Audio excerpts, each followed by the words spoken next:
옛날에 구약의 제사를 어떻게 드렸죠? 지금의 예배와 같은 거. 양 한 마리 끌고 와서 내 죄를 이 양에게 전가합니다. 저를 용서해 주십시오. 양을 팍 죽여요. 그리고 지금 우리는 예수 그리스도로 인하여서 그 보혈로 인해서 이렇게 됐잖아요. 그럼 이제 의인으로서 우리를 팍 죽여서 드려야 되는 거예요.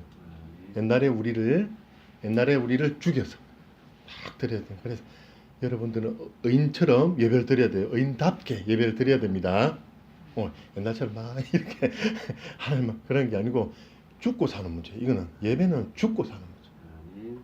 그러니까 우리가 정신 바짝 차리고 예배에 집중하고 높여드리고 감사하고 기뻐하는데 우리가 쫙 집중하기 바랍니다. 아멘. 예. 자, 예수 그리스도께서 무엇입니까? 우리 민규 학생.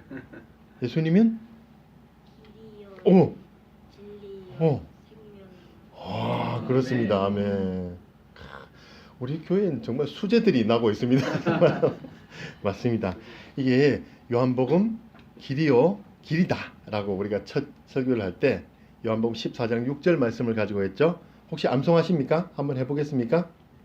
예수께서 이르시되 내가 곧 길이요 진리요 생명이니 나로 말미암지 않고는 아버지께로 올 자가 없느니라. 아멘. 자, 예수님의 자기소개서 이 세 번째 시간인데요. 앞서 두 번의 설교에서 예수님을 무엇이라고 배웠는지 오늘 민규가 잘 이야기해 줬어요. 예수님은 우리가 하나님께로 나아갈 수 있는 바로 그 길이다. 그리고 두 번째로 예수님께서는 이 시대에 따라서 환경에 따라서 변하지 않는 영원하신 절대 진리다 라는 것이 지난 설교의 주제였죠. 오늘 본문 말씀에도 태초에 말씀이 계셨는데 그 말씀이 하나님이시고 하나님과 함께 계셨고 하나님과 동역하시고 이 세상을 창조하시고 그 말씀이 육신을 입고 오셨다. 그 말씀이 진리시다. 예수님이. 그런데 그 진리가 뭐가 그 안에 있다? 진리 안에 생명이 있다 라고 지금 말씀하고 있는 거예요. 요한복음에는 이렇게 예수님을 길이라든가 진리라든가 생명으로 표현하는 그런 말씀들이 공관복음서보다 앞에 세 복음서보다 좀 많이 있어요. 그래서 제가 계속 요한복음의 말씀으로 지금 전하고 있는 겁니다. 그래서 예수님께서 생명이시라는 이 부분은 정말 아무리 강조해도 지나침이 없어요. 사실은 앞에 작년에 두 번 했어요. 예수님의 정체성 할 때 뭐의 떡? 생명의 떡. 그리고 부활이시요 생명이시다. 여기서 벌써 했죠. 그렇지만 이 생명을 우리가 또 강조하고 너무 중요하고 좋은 거니까 또 강조하고 오늘 그때 했던 거하고 약간 이 다른 면의 또 생명을 한번 나눠보고 강조하기를 원합니다. 자, 생명이 무엇입니까? 생명. 조금 더 똑똑할 것 같은 현서에게 한번 물어볼까? 생명이 뭐예요? 생명. 알고 있습니다. 예. 부활시키는 오늘 그만하고 내려가야 될 것 같습니다. 네. 이 중반 이후에 내가 딱 포커스를 집중해야 되는 그 부분을 미리 말해버려요. 네. 할 게 없습니다. 맞습니다. 이게 부활 좋습니다. 맞습니다. 이 생명은 뭐라고 합니까? 우리 보통 일반적으로 말할 때 뭐라고 이 정의를 하죠? 일반적인 거하고 우리 민규가 말하는 성경적인 거하고 우리 한번 나눠보자는 말입니다. 일반적으로 뭐라고 해요? 날생자, 목숨 명자. 태어난 목숨이라 있는 거예요. 태어난 목숨. 여러분 생명체시죠? 생명체? 예. 시체 아니잖아요. 무생물 아니잖아요. 생명체잖아요. 생명을 가지고 있다는 말이에요.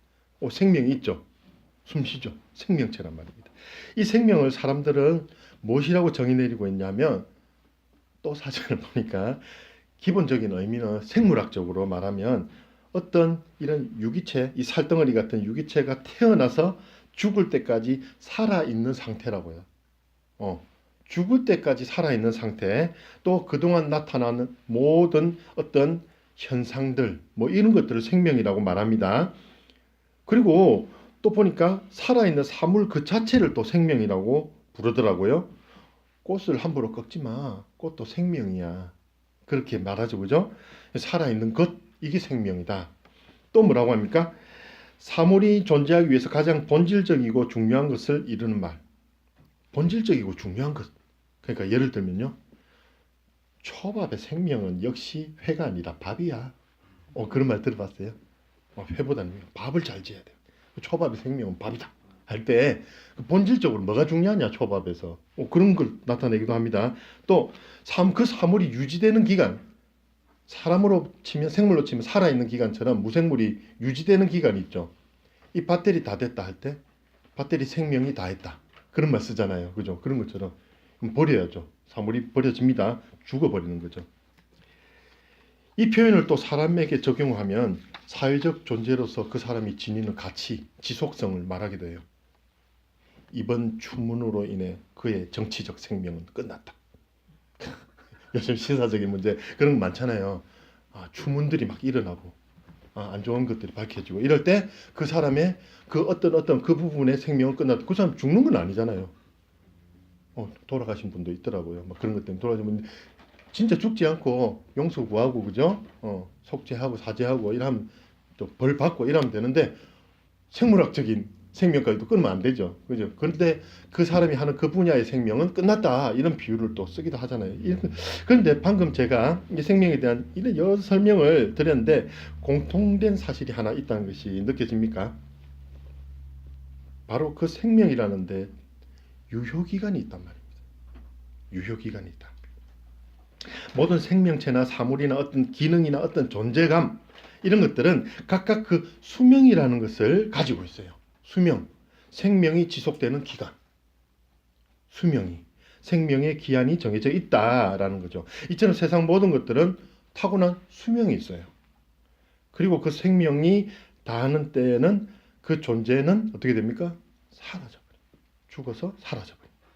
그 이후에 일정 시간이 지나면 그 생명이 있었던 존재 자체도, 기억 자체도 잊어져 버리게 마련입니다. 여러분들이 알고 있었던 많은 물건들 그리고 생물들 그 생명이 다하고 사라졌죠? 5년 전에 그 몽땅 연필 기억합니까? 희윤이는? 기억 못하죠? 볼펜 쓰고 버린 거 기억 못하잖아요. 그리고 혹시 어릴 때 조그만 애완동물 길러보셨어요? 지금 기억 잘 안 나잖아요. 그죠? 어떻게 생겼는지.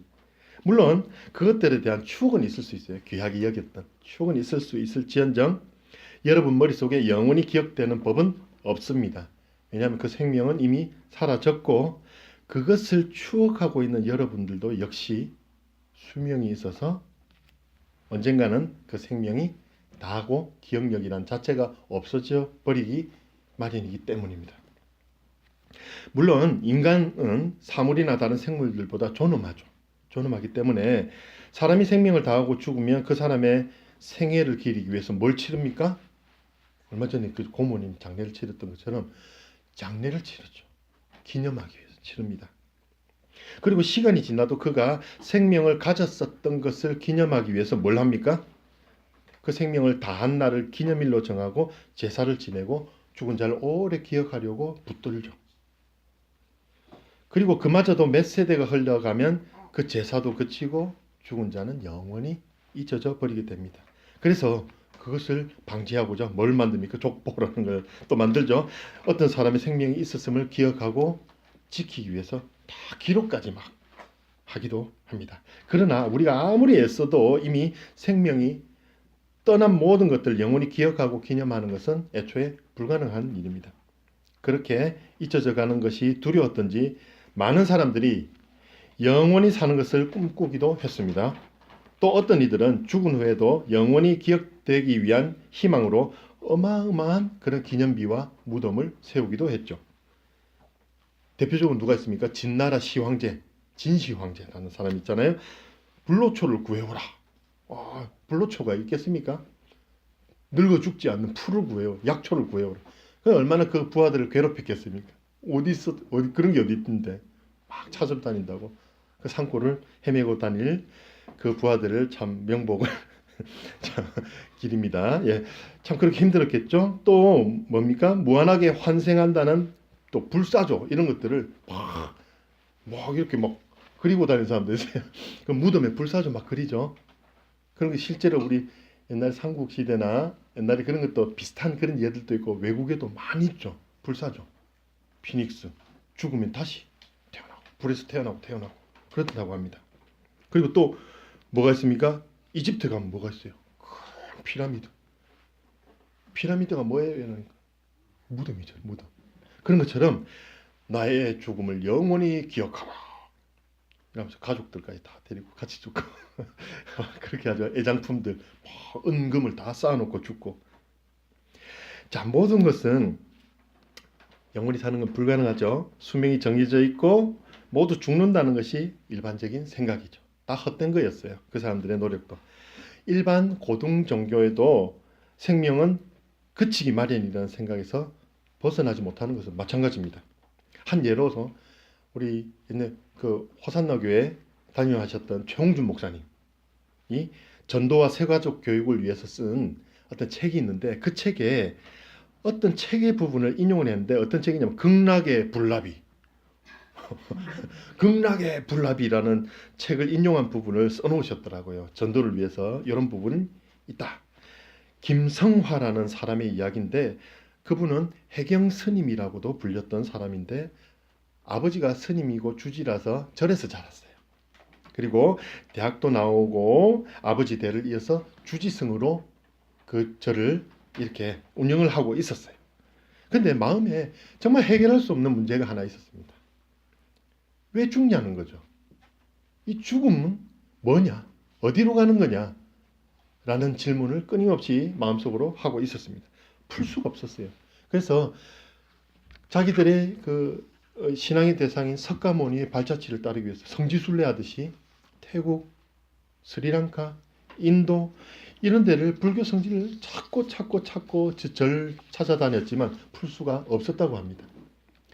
그래서 그는 그 이후에 그 문제를 아직 미완의 문제로 남겨두고 계속 이제 일을 추진하던 중에 불교 대학을 설립하는 과정에서 뭐가 잘못돼서 이제 감옥에 갇히는 일이 있었다고 합니다.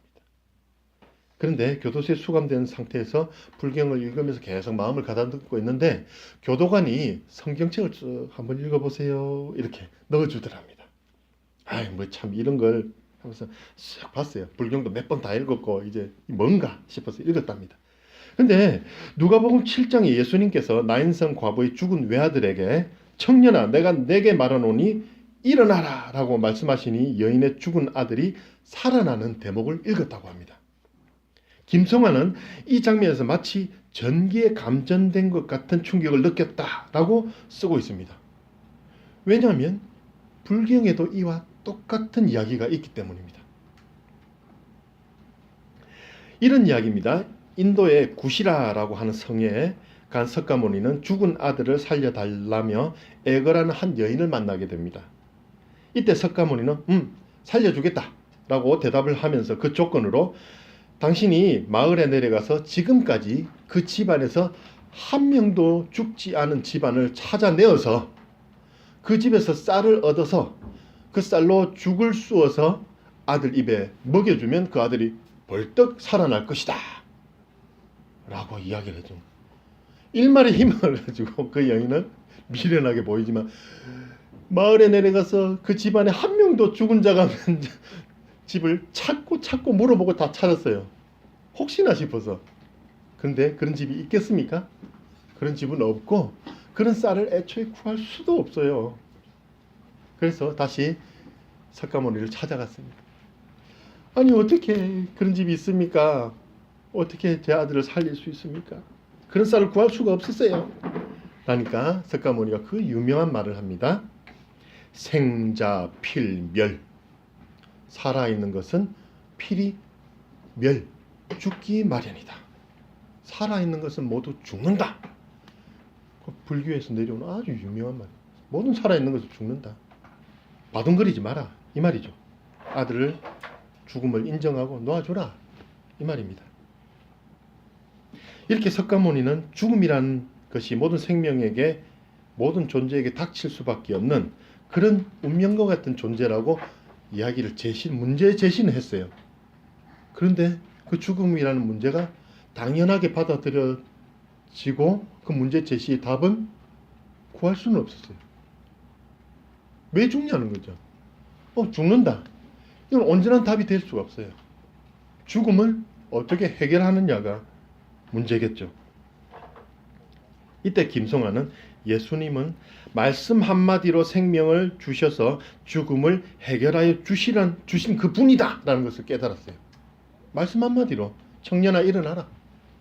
말씀만 하니까 이미 목숨이 끊어졌던 생명을 다했던 그 청년이 일어난 거예요. 이렇게 예수님을 만나지 못하면 죽음이라는 문제를 해결할 수가 없어요. 죽음을 당연히 받아들일 수밖에 없는 이 사실이 어쩔 수 없는 나에게 닥친 운명이다라고 인정하고 살 수밖에 없다니까요. 그런데 예수님께서 생명을 주셨어요.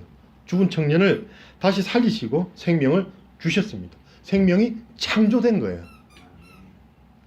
우리가 생명이라는 것이 무엇인지, 왜 생명의 기한이 정해져 있는지에 대해서 온전히 알기 위해서 그 생명이 어디서부터 오게 되었는지, 진짜 창조되었는지 알아야 돼요. 여러분, 과학이 아무리 발달한다고 해도 이 생명을 만들어낼 수가 있습니까? 만들 수 없죠. 생명을 연장하려고 과학이 모든 분야를 집중하고 어느 정도는 성공한 듯이 보이지만 생명을 영원하게 하는 일이나 생명 그 자체를 만들어내는 일은 불가능합니다. 왜냐하면 생명이 없는 것에서 생명이 나올 수가 없기 때문이에요. 생명은 생명에서만 나올 수 있는 거예요. 그러면 지금 살아있는 지구상의 이 많은 생명들은 어떻게 만들어졌습니까? 이 질문에 대답하고자 많은 과학자들이 매달렸어요. 그래서 만들어낸 것이 무엇입니까? 진화론입니다.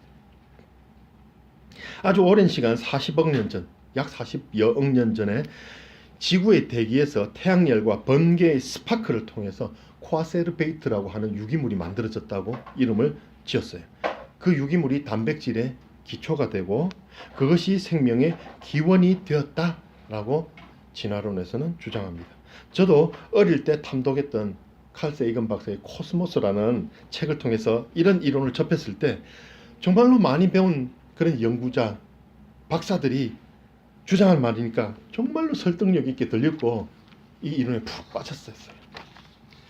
그래서 최근까지도 이 생명이 만들어지는 것을 재현해 보고자 하는 연구가 계속되고 있습니다. 수십 년 전부터. 약 40억 년 전에 지구 대기를 가정해서 기체를 만들고 또 그것에 그 당시에 있었을 것으로 가정을 하고 한 어떤 열과 번개를 인공적으로 가하니까 실험 용기에 검은색 타 같은 게 흘러내렸다는 거죠.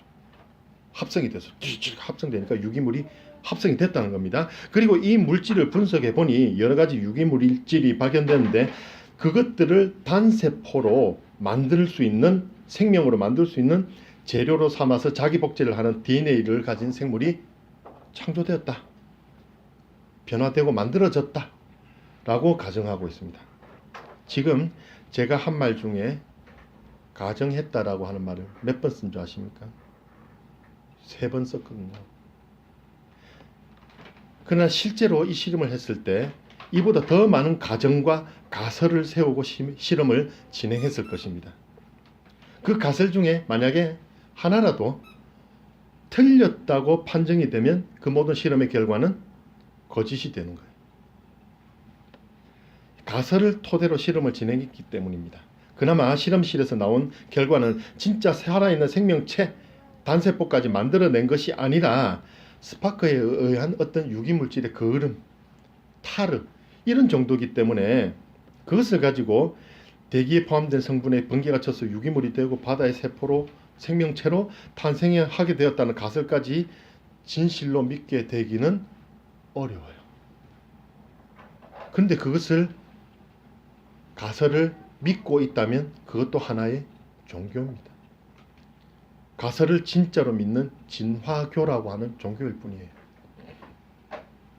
물론 진화론자들은 저보다 몇백 배 똑똑하고 몇백 배 공부를 많이 하신 분일 거예요. 저희 이런 주장에 반박할 과학적이고 설득력 있는 말을 많이 하실 수 있겠죠, 다들. 그러나 그분들이 말하는 자연이 생명을 만들었다는 이 대전제에서 그 자연은 또 누가 만든 것이란 말입니까? 그것에 대해 또 이렇게 설명을 합니다. 무한대의 질량을 가진 한 점이 폭발해서 지금의 우주와 자연이 만들어졌다. 무슨 이론이죠? 빅뱅 이론. 전부 군에 다 갔죠. 예. 현준이하고 비슷한 때 다 갔어요 지금. 승리만 남았어요. 아쉬워하는 우리 여학생들 매우 아쉬워하네요. 다 갔어요. 우리 현준이 퇴소하는 이틀 전에 그 태양이 입소한다고 육사단에 난리가 났고. 예, 어쨌든 그 빅뱅 이론입니다. 그것도 이론이죠. 그러면 그 무한하게 작은 어떤 입자는 또 어디서 나왔냐 말입니다. 무가 아니잖아요. 무와 같이 작은 입자라고 하는데 무와 같이라는 말은 무가 아니라는 뜻이에요. 뭐가 있었단 말이에요. 그럼 어디서 나왔냐 말이에요. 여러분, 생명이 없는 것에서는 생명이 나올 수가 없습니다. 과학이 아무리 발달한든 그 생명의 근원도 밝힐 수 없고 더더군다나 만들어낼 수는 없어요. 그렇지만 여러분, 이 생명에 대해서 성경이 말하고 있는 해석은 이런 일반적인 개념들과는 다릅니다. 성경에서 생명의 의미에 대해서 말할 때 살아있는 동안이라는 기한이 붙지 않아요. 성경이 말하는 생명은 살아있는 동안, 동안 이런 기한이 안 붙는다니까요. 단지 성경이 말하는 생명의 의미는 목숨 혹은 생물이 살아가는 원동력이라고 정의하고 있습니다. 원동력. 그러니까 생명을 주는, 생명을 유지하는 어떤 힘이 있다는 말이에요. 아까 우리 막내가 잘 지적했던 그런 힘이 있다는 거예요. 어떤 힘이. 그러니까 다시 말해서 모든 생물의 생명은 하나님께서 주신 것으로서 하나님의 선물이다. 그 원동력이 누구다? 하나님이다 라고 규정하고 있는 것이 성경의 생명의 정의예요. 생명은 하나님께서 창조한 것이고 하나님의 선물입니다. 생명의 유일한 근원은 하나님이시기 때문에 생명은 하나님만 주실 수 있습니다. 창세기에 하나님께서 6일간 세상을 창조하시는 것이 나옵니다. 온 우주, 하늘과 땅, 그리고 별들과 해와 달 3일간을 만드시고 나머지 3일간은 어떻게 하셨어요? 그 모든 공간에 생명체를 창조하셔서 채워 넣는 작업을 하십니다. 3일간 생명을 창조하시는 작업이죠. 사도행전 17장 24절에서 25절에 보니까 우주와 그 가운데 있는 만물을 지으신 하나님께서는 천지의 주재신이 손으로 지은 전에 계시지 아니하고 또 무엇이 부족한 것처럼 사람의 손으로 섬김을 받으시는 것이 아니니 이는 만민에게 생명과 호흡과 만물을 친히 주시는 이심이라 라고 말씀하십니다. 그리고 만드신 생명 중 가장 귀하게 지으신 이 인간이라는 생명은 흙이라는 무생물에서 나왔어요. 그렇죠? 흙을 빚어서 만들었어요. 그런데 흙을 빚어서 어떻게 하셨다고요? 코로 생기를 불어넣으신 생기. 그 원동력을 불어넣으셨다. 그래서 2장 7절, 창세기 2장 7절 이렇게 말씀하시죠. 여호와 하나님이 땅의 흙으로 사람을 지으시고 생기를 그 코로 불어넣으시니 사람이 생령이 된지라. 사람이요, 멍멍 강아지 고양이들과 다른 게 뭔지 아십니까? 육신만을 가진 게 아니고 생령을 가진 영적인 존재예요. 영적인 존재.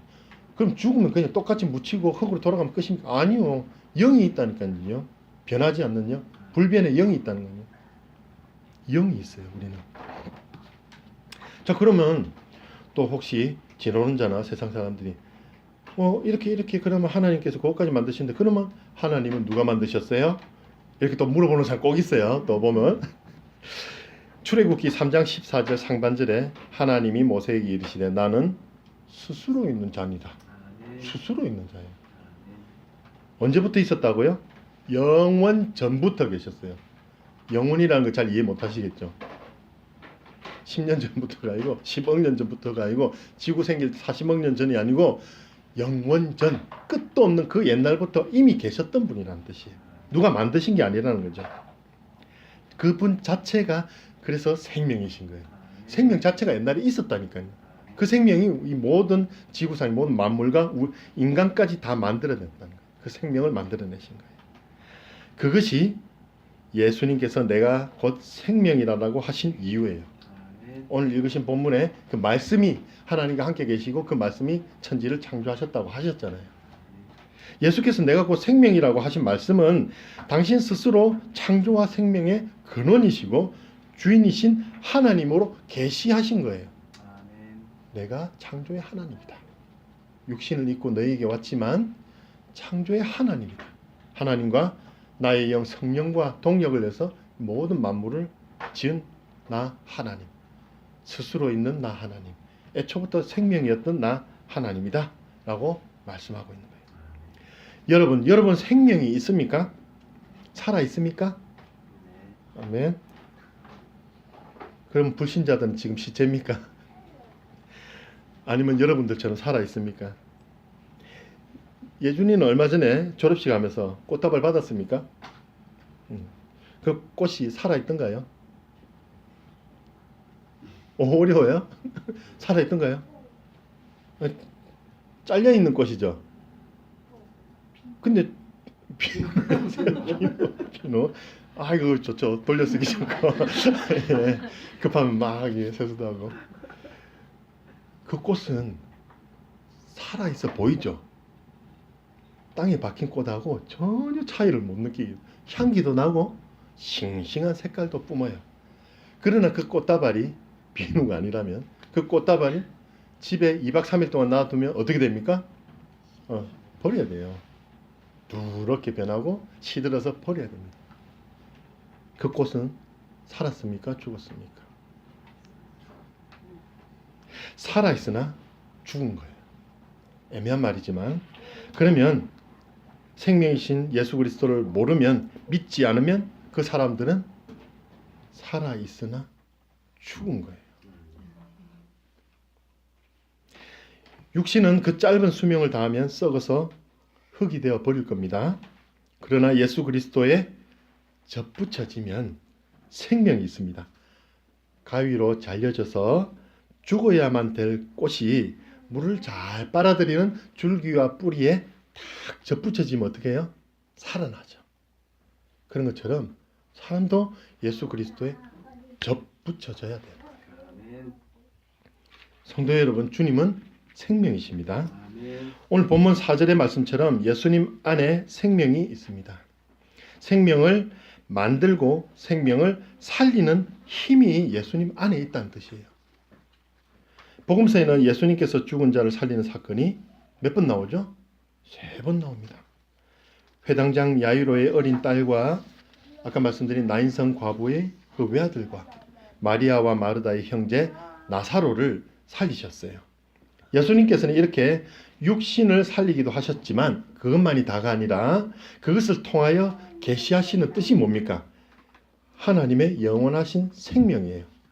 그것을 주로 왔다는 거죠. 그것이 나 예수 그리스도의 복음이다라는 거예요. 살리신 이유가 그 사람 하나 그때에 목숨 잃지 않고 잘 살게 하려고 살리신 게 아니에요. 그 목숨 언젠가는 또 죽어요. 몇십 년 차이 날 뿐이지. 그것으로 보여주고 싶었던 게 뭐냐면 내 안에 있는 영원한 생명에 접붙여져라는 거예요. 복음을 주시는 거죠. 요한복음 4장 13에서 13절에서 주님께서 이렇게 말씀하십니다. 예수께서 대답하여 이르시되 이 물을 마시는 자마다 다시 목마르려니와 내가 주는 물을 마시는 자는 영원히 목마르지 아니하리니 내가 주는 물은 그 속에서 영생하도록 솟아나는 샘물이 되리라.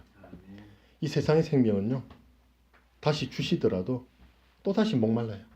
언젠가 다시 죽듯이 또 목마르죠. 그렇지만 예수님의 복음은 영원히 목마르지 않는 생명의 물입니다.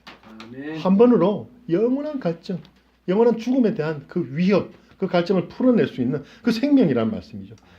그러나 사마리아 우물가의 그 여인은 아니 우리 모든 인간들은 그것을 또 육신적으로 해석을 해서 그런 물이 어디 있는지 가르쳐 주세요. 그런 물만 있으면 내가 이렇게 고생 안 하고 물길로 안 와도 되게요. 우리도 그런 마음 들 때가 있잖아요. 예수님께. 아이고 좀 힘드네. 이 고난 좀 벗게 해주세요. 그럼 내가 편하게 잘 살 텐데.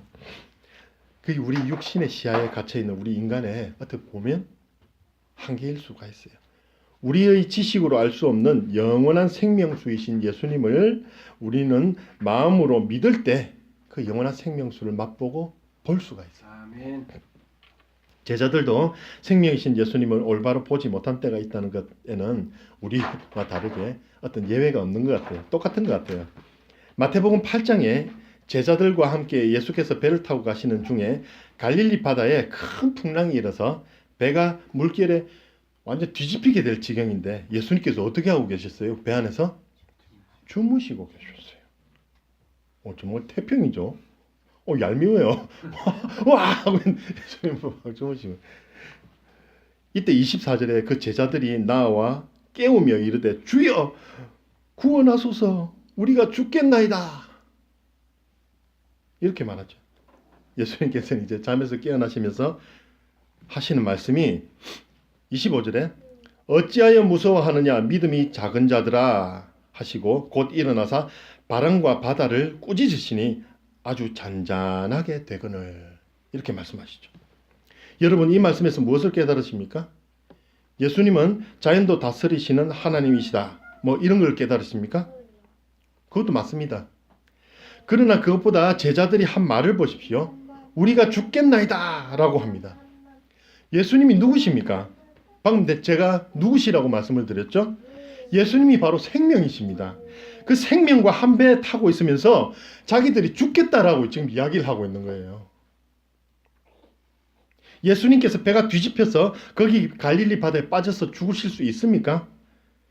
아니요. 예수님께서 거기서 아무리 죽으려고 해도 죽을 수가 없습니다. 왜냐하면 예수님은 십자가에서 죽으셔야 돼요. 그것 때문에 이 땅에 육신을 입고 오신 겁니다. 배가 뒤집혀서 익사하시는 게 아니고 이 십자가에서 세상 모든 이의 죄를 속량하시고 모든 피를 쏟고 돌아가셔야만 되는 거예요.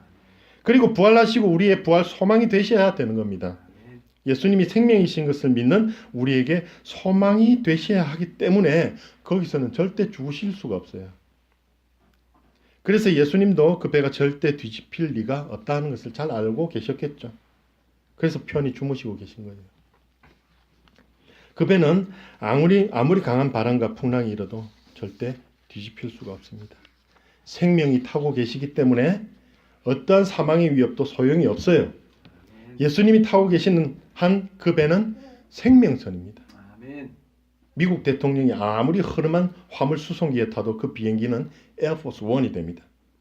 우리나라 대통령이 타면 어느 비행기라도 공군 1호기가 되듯이 예수님이 나와 함께 타는 배는 영원한 생명을 보장하는 생명선이 되는 거란 말입니다.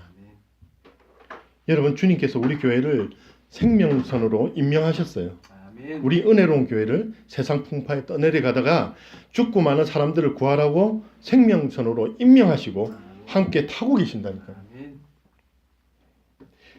여러분 이제 조금만 힘들어도 죽겠다, 못 살겠다 그렇게 하지 마세요. 여러분 죽으려 해도 여러분 마음대로 못 죽어요.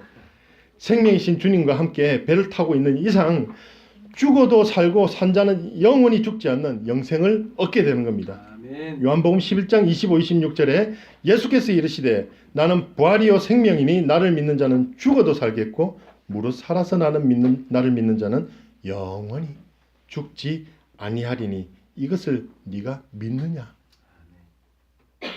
주님이 부활이시고 생명이심을 믿습니까? 아멘. 그러면 여러분들은 생명에 접붙여지시고 생명선에 타신 거예요. 예수님은 생명 그 자체입니다. 그분에게 접붙여져 있으면 됩니다. 아멘. 12년 동안 혈루증 앓던 여인처럼 우리 주님의 옷자락만 붙들고 있으면 생명을 얻어요. 예수님이 곧 생명이시기 때문입니다. 아멘. 우리 주님 옷자락 단단히 붙잡고 어떤 풍랑과 시련도 이겨내는 우리 은혜로운 교회 성도님들이 되시기를 생명이신 우리 주 예수 그리스도 이름을 의지해서 축원드립니다. 아멘.